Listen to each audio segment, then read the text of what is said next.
Welcome to our channel, Typebook. We are Chris and Rose, INTJ and INFJ, and we are cataloging a variety of different people and typing them based upon Jungian psychological types and their MBTI abbreviations. You can check out our type playlists to see all the cataloging that's happening here. Also, please like and subscribe to our channel. And we would like to take a look today at Jacob Collier, who was suggested by someone through email. And because of that, we fast track the request. So if you would like to get your request on a high priority list, please take a moment to send us an email with the name of the person you would like us to type, as well as your YouTube username if you would like credit for the request. On the About page, so just go onto our channel on the About page, and then it will give you the button to find it. 3, 2, 1, let's go. Are we rolling? Hit me. So, number one, can you tell us more about the super, ultra, hyper, mega, meta Lydian scale and how you would use it in your improvisation? Well, let me tell you right now. The way that the circle of fifths, I guess the circle of fifths makes music very vivid to me in terms of understanding the bright and the dark side. So the bright side being, you start on C and go C, G, D, A, E. That's that's brightening, and then C, F, B flat, E flat, A flat. That's darkening. And you can approach a key center from either side. Like a plagal cadence is very reassuring. It's like hugging the key, and then a perfect cadence is like arriving in the key. And so there are different ways of feeling about the brightness and the darkness of things. But yeah, the super, ultra, hyper, mega, meta Lydian. I don't know if I call it a scale, but it's like a sound. The idea of Lydian not stopping it at the root when you rise, like do. Yeah. This thing, for me, it's just like that's how Lydian sounds. That's Lydian at its most comfortable. I'm not sure George Russell would agree with me, by the way, but All right, let's stop. I think that. Okay. All right, so first things first. So interesting. Yeah, well, as a musician myself, this man is completely fascinating to me, like from a musical perspective, and I already sense it's in every way I am not. I wanted to say something about the bright and the dark, because like this is something I relate to a lot. What I'm saying is the reason I'm fascinated by him is because he brings something to the table that I am not incapable of bringing, but that I think, why didn't I think of that first? Like I sense, I want to say the word opposite in him. I don't know. You can help me out with this, but like he's different from me in all the good ways. Number one, he's different from me in the intuition, and he's Like different from me in the outside the feeling. box thing. Right. Yes. So the way he approaches music, the way he's speaking about music right now, I already know it's a different intuition, it's a different perspective, and it's a different perspective on feeling. It's the other side of the coin thing. I think that I sort of have some of these thoughts inside of me, but I would never have been able to put that out there like that.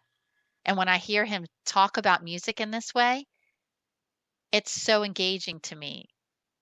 It's so fascinating to me because he's speaking about music through feeling.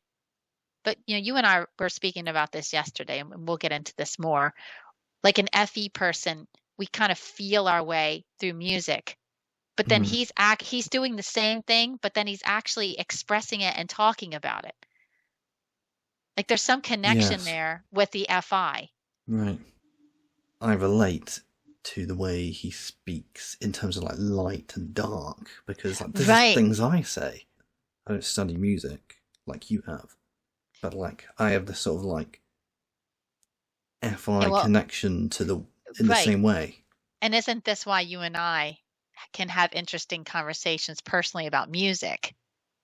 Because of the opposing FETI, FITE functions. Now, we're both NI. Yeah. But what I find interesting about this guy is he's opposite me in the intuition and feeling. Yeah.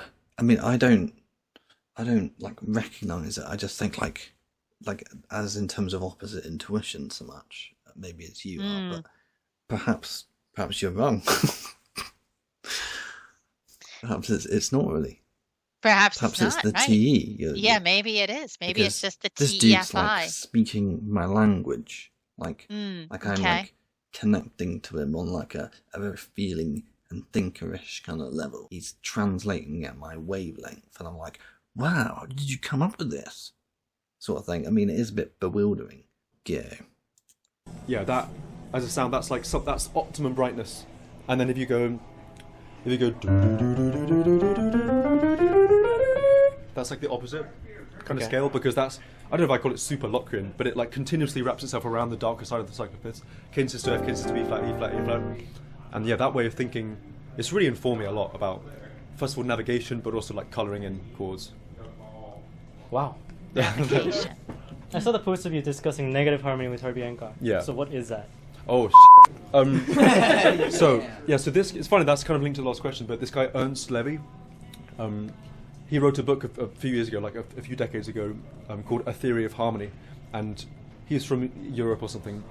And this book, it's like a classical composition book from quite, I guess, long enough ago that jazz education wasn't a thing, so he thinks very classically about things. But his idea is that harmony can exist. Any chord in any key has a reflection, a polar opposite chord within that key center, based on rotating every single note around the axis of the key center. So, for example, if you're in C, between C and G, that's your axis. So if I have the chord of G7, that has a negative version, and what I do is I reflect every note of that chord G7 over the axis of C and G, which actually is like between E and E flat. So G becomes C, and then B becomes A flat, D becomes F, and F becomes D. So it's like D half diminished? So it's like F minor 6. Yeah, D half diminished, F minor 6. But that is like, we all know that sound, like F minor 6 to C major. That's like, like a minor plagal cadence. Yeah. It has the same amount of gravity. Makes me think of Adele. Than G7 does, because the voice leading is equivalent. Okay. Ooh. This is some intuitive approach to, wow. Like, I almost don't have words. It's the same thing, like, for me, talking to ENTP. It's the same, I get the same feeling. So, I mean, I have to speak to it, because so much of typing is about knowing who you are so that you can kind of see something different in someone else. But when I listen to this man speak, it's a similar feeling when I listen to the ENTP. It's that like intuition. Yeah, it's not like sky's the limit kind of thing. Yes. I mean, I think that's the difference between us. Like, they go out there and they come up with all this crazy, wonderful stuff. Then they bring it back to us. And then I can just take one of those things. I don't know, but there's just something about... I think like the universal quality of an extroverted function is like, if you imagine just like a beach and it's got loads of pebbles, right? The extroverted function is kicking up the pebbles and looking under them en masse. Like, every pebble of the beach is like just thrown up, and what's under there, right? And then the introverted version of that kind of looks under like one pebble, but examines like every tiny little thing underneath that one pebble.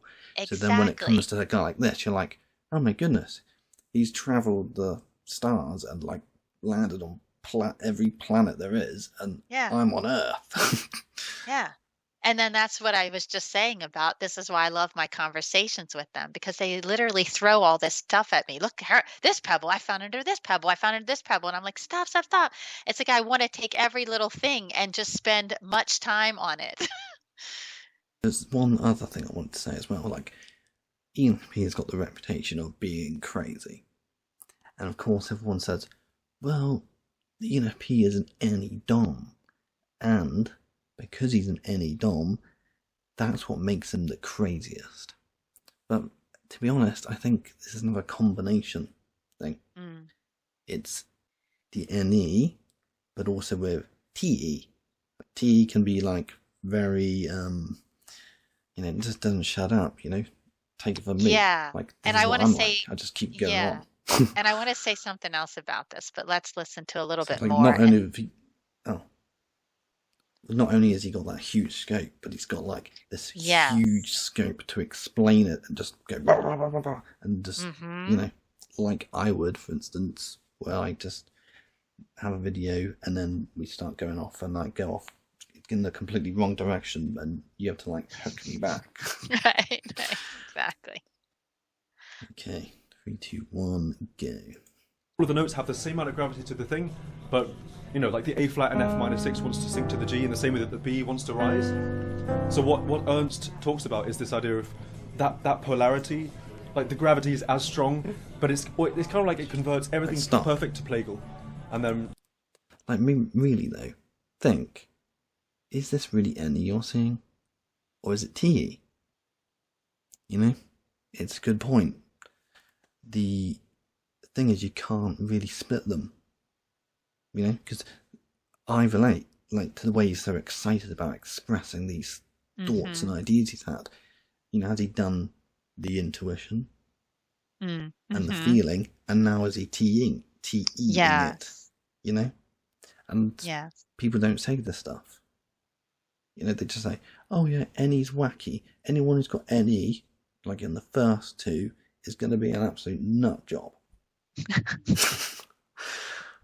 And it's just not true, because it depends, doesn't it? Like, it's all circumstantial.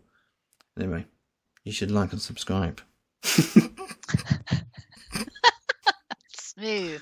Real smooth there. That's how TE does it. Yes. No one asked finesse. for finesse. They just wanted it. Yeah, do it. It helps us out. So, that's all. Any finessey bit you want to add? No, it's too amusing to just... Okay. 3, 2, 1, go. if you think about that kind of thing, you know, A7, D7, G7, C becomes E flat minor 6, B flat minor 6, F minor 6 to C. And that's really epic. It sounds like really warm and wonderful, but it doesn't sound like really unfamiliar. It just sounds like it's coming from the other side of the circle of fifths, basically, which is like very in touch with what I feel about circle of fifths. You said that you have a theory that all major chords are built in fifths and all minor chords are built in fourths. Yeah. Can you tell let's us more stop. about this theory? Yeah. Oh, this is fun. So I wanted to bring something up here, and you've already just touched on it. In a video we made, Kendall Jenner, I made a point that there's this like self-feeding loop, for lack of a better word, that goes on, where ENFJs can be very quick talkers, and they don't stop. Like, they can just keep going and going and going. And I pointed out that it was FE-SE. Now, someone could come in and say, well, how's this guy not FE-SE? Listen to him. I mean, he's really going on off on one. And this is where it gets tricky, right? Because this is really NETE, TENE, however you want to say it. And it does the same thing. It's a similar thing, where it's sort of a self-feeding. He's just going to be able to talk. Again, it's the extra version, right? Yep. Like, he could probably do this for hours. Yeah. If there's something you're interested in, it's like, there you go. Could be like small talk and chatting about what was on the TV last night. But if it's something you like, then I think you can have this sort of like cycle of extroversion continually going. And I mean, he just said it's fun. He's enjoying expressing himself, not enjoying doing the homework, not enjoying the exploration of music and all these things. He's done that. Now he's telling you about it. Right? So, you know, is it absolutely unfiltered TE throwing NE out, like, look what I found out? Or is it really just NE? You can't separate these functions sometimes, you know. 3, 2, 1, go. So, yeah, kind of as I was saying before, this is brightening and this is darkening. And if you think about music in the gestural sense that most people think about it, or don't think about it, which is just experiencing it as, oh, dissonance and consonance, or the beginning to the end, something fast, something slow, something loud, something quiet. Like, these are the primary colours of how people consume music. And with that in mind, if I hear a chord like, yeah, something like this, like C minor 13 or whatever. Yeah. That feels like a major chord to me more than a minor chord, because it's like it's the relative minor of E flat major. Do you ever use Dorian mode on minor chords? Yeah, I do. Like I guess that's Dorian. That's C Dorian. Yeah. And yeah, I think it's good. But if you want to make something more minor, then instead of using more minor scales, I think going further around the flat side circle of fifths is how you do it. Like if you go and compare that to like that's superleading versus Phrygian or Locrian, and that is the most profound difference we made. How does he do that? Yeah, I know. I mean, I'm sitting here wanting to speak about functions and stuff, but I'm even scratching my head. Like, how does he voice a chord? I mean, I studied music for years. That's so difficult. Yeah, I'm kind of speechless right now, to be honest. But I don't think I've ever seen anyone do that. No, I don't think that I have either. I guess this is what, the classic composers could do. Maybe. I don't know. I'm not so sure I could gift. say that. Yeah, maybe some of them, not all of them. He's just that musically gifted that he's got it in his head. Yes. I mean, I've been in music for a long time, and I've observed many musicians in my personal life, and many of them I've typed. So there is something to this SI thing. Okay, explain. What do you mean? Well, there is some innate, unique understanding of how chords work. And I think it doesn't matter if you're SIFE or SIFI. There's something about the feel with the sensing. When I say feel, I just am speaking of feeling in general. There's something about SI with feeling in music when it comes to this innate understanding of chords, how they move, how they work together. He mentioned, what was the word he mentioned? Navigation. That was it. That was the word. He said earlier, it allows me to navigate. I have witnessed SI musicians. Again, they have SI, okay? They do have this ability to navigate with chords in a way that I am jealous of. Some kind of inner roadmap that gives them this inherent understanding of chords. It's literally like a roadmap, I guess. Right. Okay, so Like for a map instance, in his head. we've talked about this before, how SI people can be brilliant with directions. Can be. Mm-hmm. Can be. And memorizing like strategies and facts, and like it's almost like they can visually acute that they just have it in their head like a so board if you that they just write on, like, oh, that's that. Right. So if you think of, like, in general, going somewhere, you're actually following some kind of roadmap you've built in your head. Well, it's the same with music. If you're using chords to get somewhere, there's like this advantage in knowing how you're going to get there.